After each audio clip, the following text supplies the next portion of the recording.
Hey guys, it's Orsi and this is going to be my 1 month with the Supernatural Tarot deck review, I guess. So this was the deck that I used throughout February, which yes, it's shorter than all the other months. And I was sick, so there were times when I was not doing anything tarot, but that was one of the reasons why I picked the Supernatural Tarot for this month, because I already had some familiarity with it, so it's not a completely brand new experience. So, I think even if the time was actually shorter than a month, by a few days, it's still the same. And what I did was do the daily pulls, and sometimes just do spreads with the deck. Went through the guidebook, so I extensively used it. I mean, as much as I'm using tarot these days. And what I want to say, just in advance, is everything is just my opinion. If something is not working for me, or if something is working for me, it doesn't mean that it's going to not work for you or work for you. So, I'm just sharing my experience, so maybe that can be helpful if you're considering getting this deck. So first things first, the box is still cool. I mean, I love the colors. I love the illustration. It's a good deck. It's still a deck that I keep in Hermit. That I keep in the box, the guidebook. So yeah, the guidebook. The guidebook is good, actually. I mean, okay, it's kind of a bit falling apart-ish at this. I mean, I don't think it's gonna fall apart completely, because this lamination will keep it intact, but just, if you're rough with your guidebook, just try to not be like that with this one. So,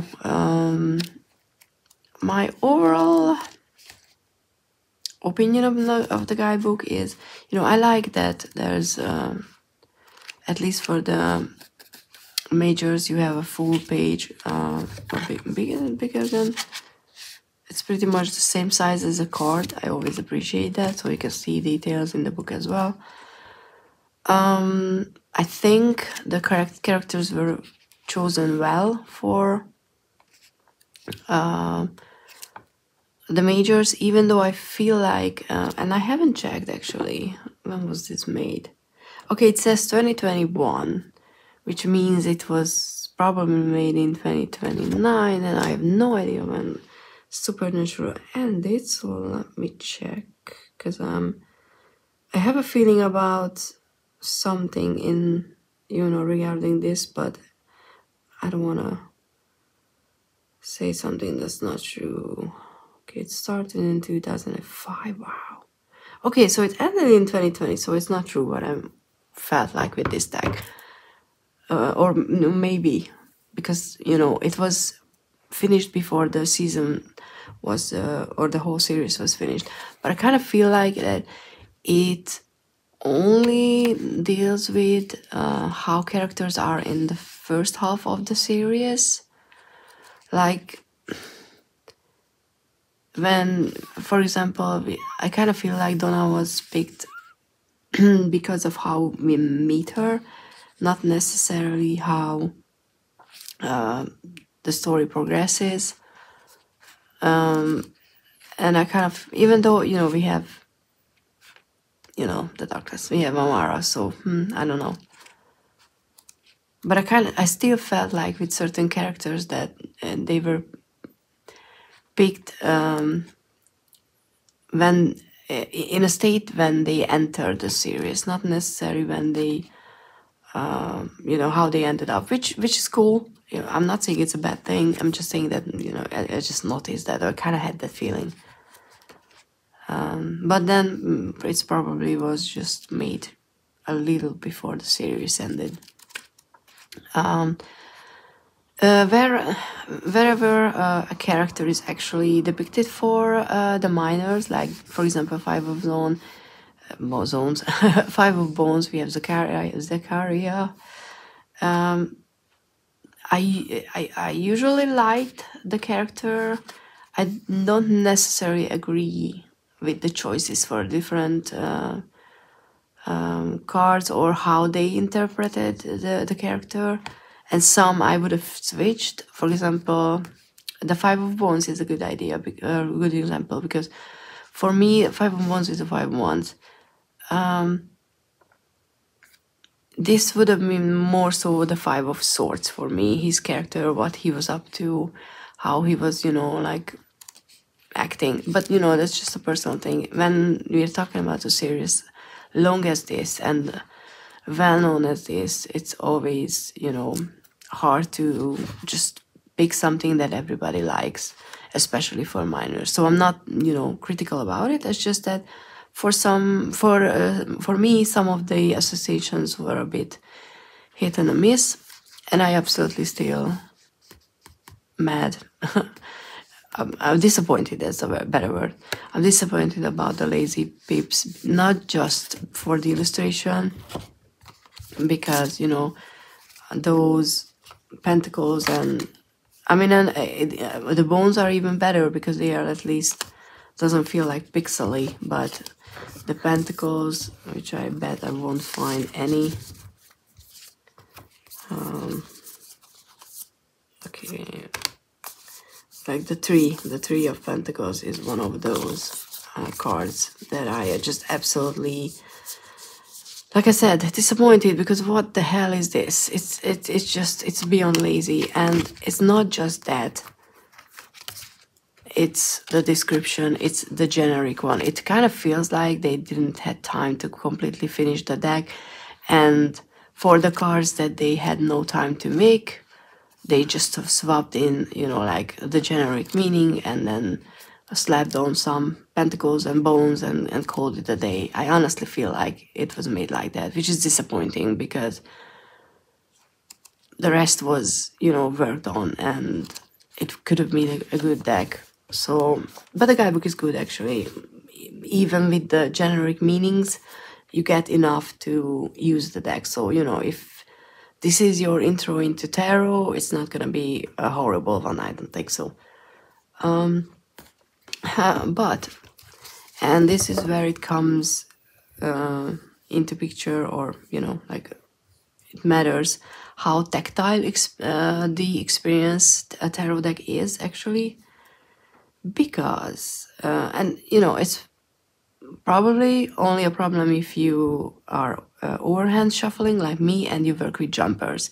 If you riffle shuffle, I'm assuming you can riffle shuffle this deck. My hands are not as strong, so I usually not really shuffle, riffle shuffle, but it can be riffle shuffle, and I'm assuming bridge it back easily. And if you, cut the deck, it's not gonna be a problem. For me, it is a problem, the cardstock, because like I said, I overhand shuffle and I work with jumpers, and the cards still stick together in clumps. If you can see that, like four, like 2 cards, or even more, one at a time. And even if I just start shuffling, jumpers are hardly ever come out, and when they do, of course, now that I'm trying to show you, they come out, like, just one. But most of the time, it just, happens that they clump together in 4 or 5 cards at a time in groups, which for me is not working, because, like I said, I work with jumpers and I want a deck to just be shuffled easily. It's gonna be, I'm assuming, because of the lamination and stuff, very durable.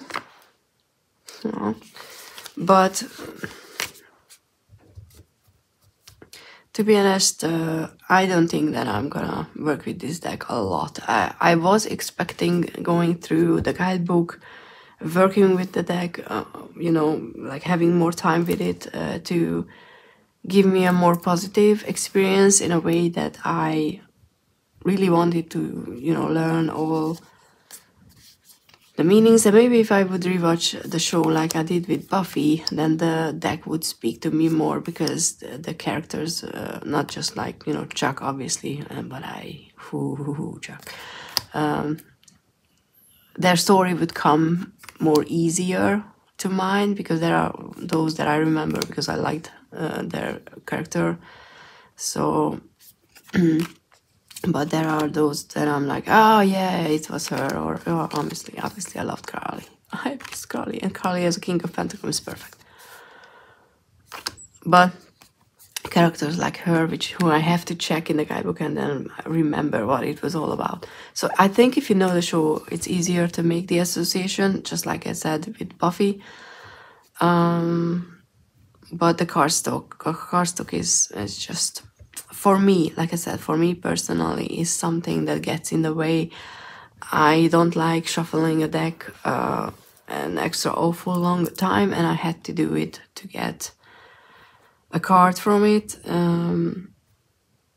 So I was in a love-hate, but I still want to work with you state before I did this month. But now I'm in a, okay, I'm just gonna put you aside and maybe, you know, do a few readings around Halloween. I would love if there would be a second edition which would be fully illustrated and on a different cardstock, because I don't even know where did I put. Oh, I put Buffy in a cabinet, so I can't grab that deck. But it was a much better, you know, like cardstock. And I'm just thinking, I picked up the inside edition from this deck. What I mean by is that inside edition releases their deck, if I'm correct. That's my experience so far. In the UK through Total Books, and that cardstock is different. The Horror Tarot and Buffy is a Total Book edition that I have. So maybe I will have to check. But even if, you know, because it's not fully illustrated, I would be bothered by that, especially because how well Buffy was made. That just highlights the shortcomings of this deck, which is not fair because this was, you know, before that. But this, like this Three of Pentacles, honestly, just pisses me off every time I see it. And you can do a reading when you're getting aggravated by a deck. That's just not how it works. And you know, if everything would have been Pip, that's one thing. But because there are characters that are fully illustrated and you know, character was chosen for them. It's just, yeah. Plus, what I liked more in the Buffy deck is that not every card had a character. So you don't have to necessarily do a person or, you know, a thing, a demon, whatever, for a minor. You can just depict a scene. There was a bunch of scenes. And even this could have been like, you know, the obvious choice would have been Castiel, Sam, and Dean. But if you don't want to do such a boring Three of Pentacles, do the cars, trunk with a pentacle inside, 3 pentacles, you know, because there was some painted on the lid or under the hood or whatever it's called. And you can just put there things that would suggest teamwork or, you know, working together. Like, I don't know, you can get creative with something like this if you want to, or I don't know, if you have the time, because like I said, I kind of feel like they ran out of time and then they just finished the whole thing. Obviously I have no proof, that's just my guess because of how well made the other parts were, even if I don't necessarily always understand or agree with how the meaning of certain cards are, because the Ten of Swords is something that I don't read. The way the description suggests even though the illustration is aligned with my understanding as well. So, you know, these are interesting things. But, so, this is it. I didn't really use any, not a lot of Oracle decks, but I'm gonna show you a few that I did. Now I'm gonna get rid of this Three of Pentacles because we don't need to see that. So I'm already using my spring deck selection. So the oracles that I was using might, you know, look weird, but I'm kind of trying to get over obvious pairings in decks anyway. So I'm trying not to just be like, oh, they are aesthetically, you know, like matching. I want, you know, just whatever and see how they work.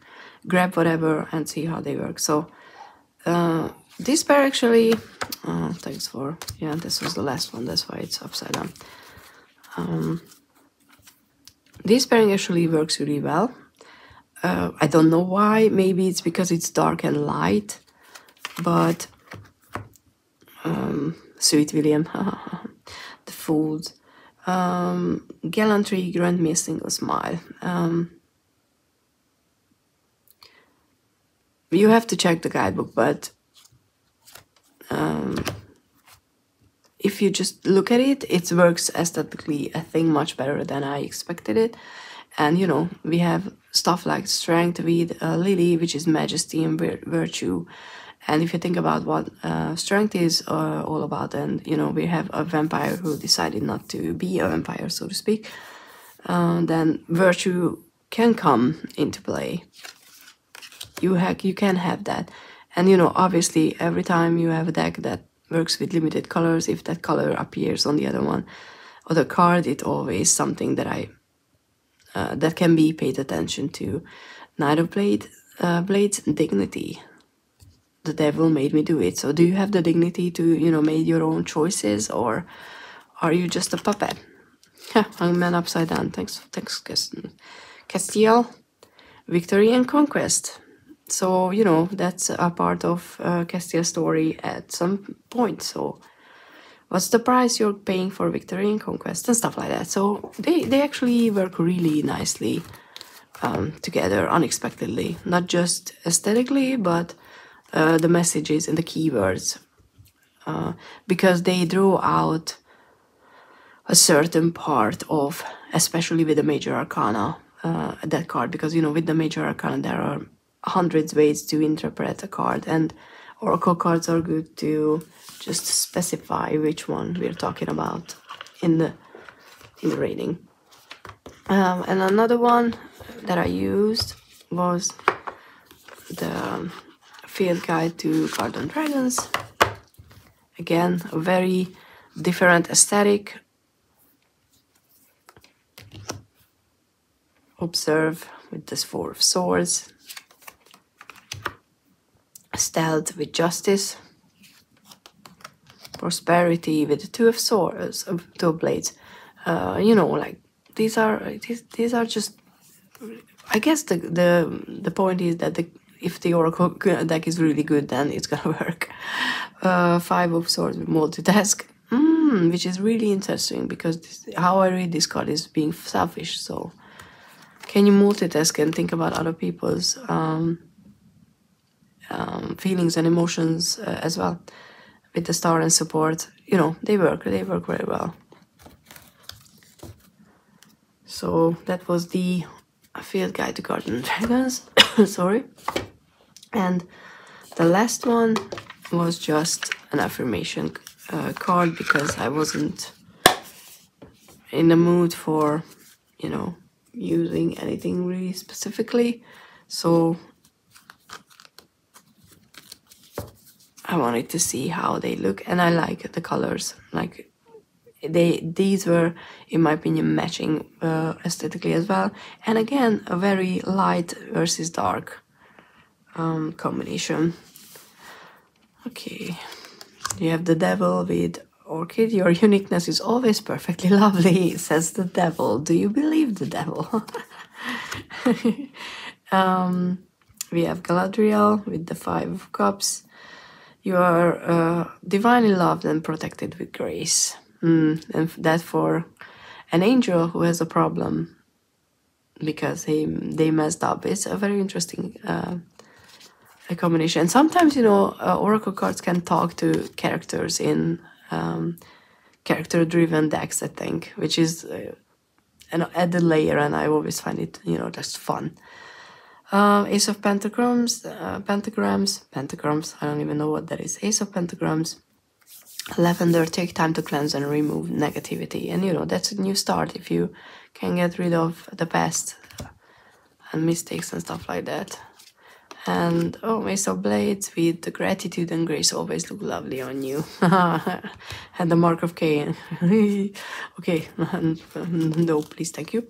So, you know, affirmation decks can work well as well. I don't know, I just liked it. I liked the more supportive side of things of this deck. And like I said, they served as a good reminder of certain elements of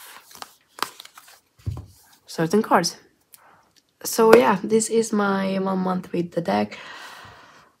Honestly, it was good that I did this, even though it's a bit disappointing that, you know, I didn't end up being more excited about this deck. I just realized that it's not gonna be a deck that's gonna be on my table all the time. But that's a good thing because I can put this one away without feeling guilty that it's not gonna be out on my deck all the time. I'm sure that I'm gonna, you know, get this one out around Halloween because why not? But for me, it's not a deck that can work all the time, which is, it's kind of sad because I love Supernatural and I was excited for this deck, but yeah, exactly. Nine of Pentacles, not my Nine of Pentacles. So yeah, if, you know, if they ever decide to redo it, I'm sure that I'm going to check it out, but until then, this is going to be in a box. Which sounds horrible, but not, you know, that way, it's just, it's gonna be packed away. Yeah, so I hope this was useful. Please share your experience with this deck because I'm obviously curious. What did you do differently? How did you bond with this deck? If you did, if you found a way to get over stuff like this, how did you do it? Please do let me know because I want to know. But yeah, hope this was useful. See you in the next one. Like, subscribe, do all those YouTube things, and have a lovely day.